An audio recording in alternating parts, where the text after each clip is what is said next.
Welcome back. आप देख रहे हैं मंडी लाइव कॉलर शो। कई दर्शक हमें अपने सवाल भेज रहे हैं, पूछ रहे हैं और इस वक्त फोन लाइन पर सुखदेव हैं चुरू से। सुखदेव जी नमस्कार, बताइए क्या जानना चाहते हैं आप? हेलो जी सुखदेव जी नमस्कार। जी नमस्कार सर जी। हम बताइए। रवि से जानना चाहते हैं मैडम जी कि हम किसान हैं, चूरू से बोल रहे हैं। गुआर के बारे में, ये गुआर की बिजाई करें या नहीं करें? इससे तो बाजरा बिजाई करते हैं, वही अच्छा रहता है। इसका भाव बहुत मंदी आ रही है और गोल्ड 20,000 तक आ सकता है क्या, ये भी बताएं। ठीक है। सोने को लेकर तो सभी जानना चाहते हैं, लेकिन ग्वार को लेकर भी कंसर्न है। दोनों पर ही राय लेंगे। और अभी लगता है आपकी फैन फॉलोइंग काफी ज्यादा है, सबसे ज्यादा दर्शक आपसे ही सवाल पूछना चाहते हैं। सोने को लेकर बात कर लेते हैं। पहले इन्होंने कहा कि क्या 30,000 तक का भाव देखने को मिल सकता है। इनफैक्ट जिस तरह के ट्रिगर्स रहे हैं, जैसे पहले अगर हम यूके इलेक्शंस की बात कर लें, किसी भी पार्टी को बहुमत नहीं मिला है। उसके बाद ECB की भी बात करें, वहां से भी किसी तरह का चेंज नहीं आया, कोई स्टैंड में बदलाव नहीं है, ब्याज दरों को बरकरार रखा गया 0% पे। साथ ही अब अगले हफ्ते 13 और 14 तारीख को FOMC की बैठक होनी है। क्या वहां से किसी तरह का ट्रिगर निकल के आ सकता है? किस तरह की एक्सपेक्टेशन है फिलहाल?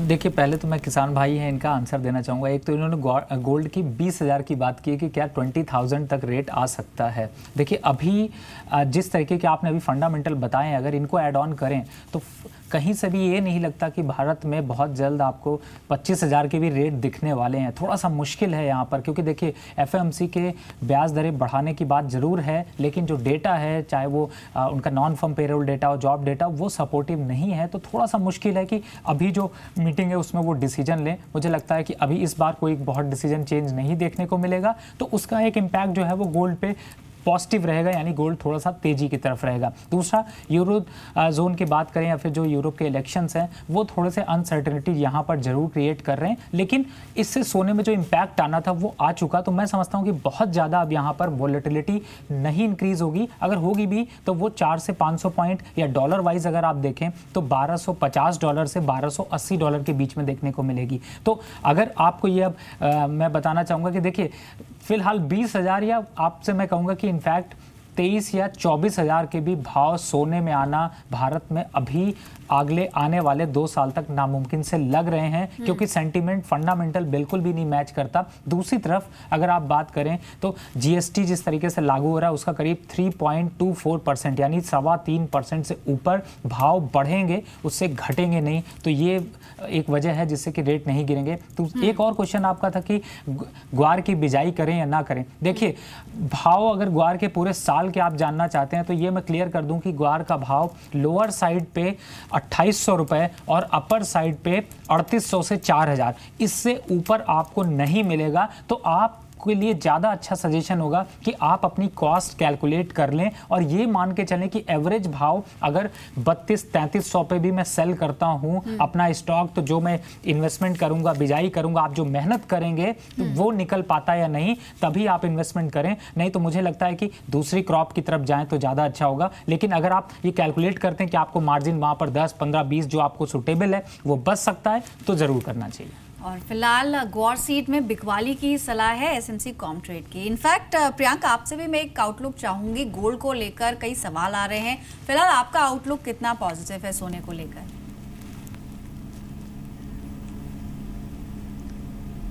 देखिए, जो भी फंडामेंटल्स दिख रहे हैं अभी और इकोनॉमी में एंड ओवरऑल वर्ल्ड में, तो वो एक सपोर्टिंग फैक्टर ही रहेगा गोल्ड के लिए। अगर लॉन्गर टर्म की अगर हम बात करें तो जो भी करेक्शंस आते हैं वो एक अपॉर्चुनिटी रहेगी for the investors to go long.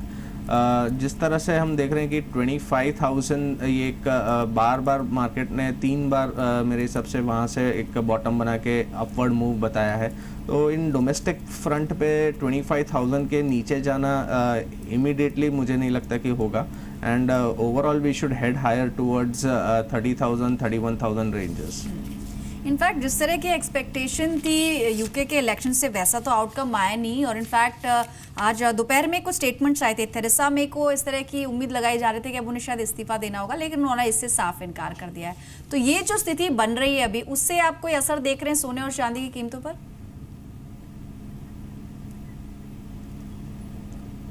मोर और लेस उसके जो आउटकम आया, आउटकम के पहले जो एक मंदी का माहौल था गोल्ड में, तो वो अभी आउटकम आने के बाद मुझे लगता है कि थोड़ा स्थिर रहेगा।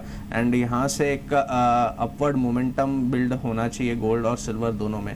गोल्ड में अभी सपोर्ट्स अगर शॉर्ट टर्म की अगर हम बात करें तो 28,900, 28,700 ये काफ़ी अच्छे सपोर्ट जोन्स है। अगर वहाँ पे करेक्शंस में आता है तो वो एक अच्छे लेवल्स रहेंगे जहाँ पे ट्रेडिंग पॉइंट ऑफ व्यू से बाई पोजीशन बनाई जा सकती है। इस वक्त फोन लाइन पर रवि हैं अकोला से। रवि बताइए क्या जानना चाहते हैं आप? मैम सोयाबीन के बारे में पूछना था। सोयाबीन अभी नीचे कितना जाएगा अभी? खरीदा है या फिर खरीदने का मन बनाया है आपने? मन बनाया है मैम खरीदने का। ठीक है। आज तो खैर 2% तक की कमजोरी है। एनसीडीएक्स में ऑलमोस्ट 2702 का स्तर देखने को मिल रहा है। रवि क्या सजेस्ट करेंगे? अभी फर्दर गिरावट आ सकती है तो अभी रुकें, ना खरीदें, अभी क्या करना चाहिए? पल्लवी जी बिल्कुल सोयाबीन से दूर रहने की सलाह होगी इन्वेस्टमेंट के पॉइंट ऑफ व्यू से, और ख़रीदने की भी सलाह होगी तो तभी होगी जब इसका भाव 2600 या फिर 2600 और 2500 के बीच में हो, क्योंकि देखिए 40% तक क्रॉप बढ़ा है, फसल ज़्यादा है, अंतर्राष्ट्रीय बाज़ारों में भी देखें तो बहुत ज़्यादा क्रॉप पैदा हुई है, तो इस वजह से बहुत ज़्यादा डिमांड नहीं देखने को मिलेगी। और मैं समझता हूँ कि अभी अगर आप इन्वेस्टमेंट के पॉइंट ऑफ व्यू से देख रहे हैं तो गिरती हुई चीज़ को रुक जाने दीजिए, तब खरीदिए तो ज़्यादा अच्छा होगा। तो फॉलिंग नाइफ को पकड़ने की कोशिश ना करें, फर्दर यहाँ पर कमजोरी देखने को मिल सकती है। थोड़ा सा भी आप रुकें, उसके बाद खरीदारी की सोचें। फोन पर प्रकाश है नागपुर से। नमस्कार प्रकाश, बताइए क्या जानना चाहते हैं आप? मेरा सवाल मैम रवि सर से है। मैंने आज के हाई पे 2 लोट सेल करे हैं, तो मुझे स्टॉप लॉस क्या रखना चाहिए और मुझे टारगेट क्या मिल जाएगा? अच्छा, आपने सेल कर दिया है, तो किस भाव पे आपने बिकवाली करी है? 134.40 पे। अच्छा, 134 के आसपास इन्होंने बिकवाली करी है और आज 1.5% तक की तेजी भी है लेड में। क्या सजेस्ट करेंगे आप? और रवि आपके ही फैन लग रहे हैं, ये भी आपसे ही जानना चाह रहे हैं।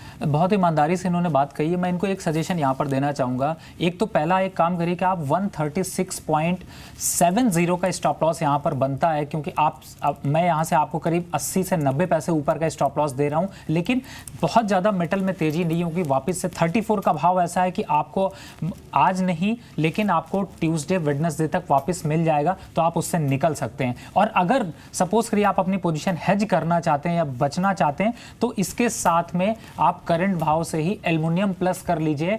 आपका अगर ये 50 पैसा बढ़ेगा तो वो भी 50 पैसा बढ़ेगा, और अगर ये गिरेगा तो वो 10-20 पैसे में रुक जाएगा, तो आप अपनी पोजीशन से ज़्यादा अच्छे से निकल सकते हैं। लेकिन बेटर होगा कि एक स्टॉप लॉस आप 136 रुपये 70 पैसे का ज़रूर डाल के रखें। तो एल्यूमिनियम में आपको खरीदने की सलाह दी गई है, लेकिन आपको यहाँ पर स्टॉप लॉसेस जरूर रखने हैं। इनफैक्ट एक बार निकल को भी देख लेते हैं। 0.5% तक की बढ़त है आज के सेशन में, और यहाँ पर 570 का स्तर देखने को मिल रहा है। जिस तरह का मोमेंटम ओवरऑल मेटल्स में है, प्रियांक क्या सजेस्ट करेंगे? यहाँ पर पोजीशन बनाई जा सकती है क्या निकल में? देखिए, अमंग द सारे बेस मेटल्स में निकल ही एक लगाड़ दिखता है करंट लेवल्स पे। हमने देखा है कि 600 के नीचे ही कंसिस्टेंटली ट्रेड हो रहा है। लॉन्ग टर्म सपोर्ट्स में सजेस्ट करूँगा अराउंड 560, 550, ये सब एक सपोर्ट जोन से रहने चाहिए। तो जब तक ये इंटैक्ट है, एक profit taking on the higher level short covering में अगर पुल बैक आती है तो 585, 590 तक ये काउंटर जा सकता है। 585 तक का स्तर भी दिख सकता है। एमसीएक्स निकल आज 569 का स्तर दिखा रहा है। इनफैक्ट एक बार नेचुरल गैस को देख लेते हैं। आज तो ऑलमोस्ट फ्लैट है, लालिशानी देखने को मिला है। 196 का स्तर एमसीएक्स पर दिख रहा है। क्या कोई पोजीशन बनाने की सलाह रहेगी रवि आपकी? अब बिल्कुल यहाँ से पल्लवी जी 194 के स्टॉप लॉस से एक बार आप बाय कर सकते हैं। अपसाइड में 199 तक का एक जो कल का हाई है वो देखने को मिल सकता है, तो बेटर आप एक ये पोजीशन जरूर बना सकते हैं। तो पोजीशंस यहाँ पर बनाई जा सकती हैं। टारगेट 200 रुपये, इनफैक्ट 199 से 200 के बीच में लक्ष्य अचीव हो सकता है। स्टॉप लॉस आपको 194 का रखना होगा। आज के सेशन में 196 का स्तर दिख रहा है और इन स्तरों पर आप खरीद भी सकते हैं। रैपिड फायर का वक्त है, तो जान लेते हैं रैपिड फायर कमोडिटी कौन सी है।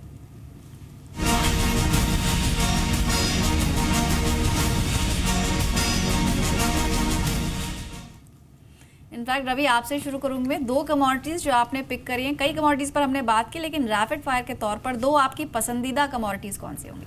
अभी के मोमेंटम को देखते हुए क्रूड ऑयल काफ़ी गिरा हुआ है, मुझे लगता है कि बॉटम आउट है, यहाँ पर एक बार बाय करना चाहिए 30 से 35 रुपए के स्टॉप लॉस से। अपसाइड में वापस से 70 रुपए तक का मूवमेंट दे सकता है। और दूसरी कमोडिटी जिस पर आप बेट कर रहे हैं? दूसरे में कॉपर पे बाय करना चाहूँगा। मुझे लग रहा है कि एक बार को 376 तक के लेवल देखने को मिल सकते हैं, तो इन 2 कमोडिटीज़ पे आप दांव लगा सकते हैं। तो क्रूड और कॉपर दोनों में ही खरीदारी की सलाह है रवि की तरफ से। इनफैक्ट प्रियांका आपकी भी रैपिड फायर कमोडिटी कौन सी होगी वो? मेरी नेचुरल गैस में रहेगी 198 पे से सेल किया जा सकता है, 205 स्टॉप लॉस रहेगा और 188 शॉर्ट टर्म टारगेट्स रहेंगे। तो शॉर्ट टर्म के लिए आप बिकवाली करके चलें नेचुरल गैस में। शुक्रिया आप दोनों का ही समय निकाला और बात की। तो फिलहाल एक ब्रेक के लिए यहाँ पर रुकते हैं, लेकिन जी बिजनेस पर खबरों का सिलसिला लगातार जारी है। नमस्कार।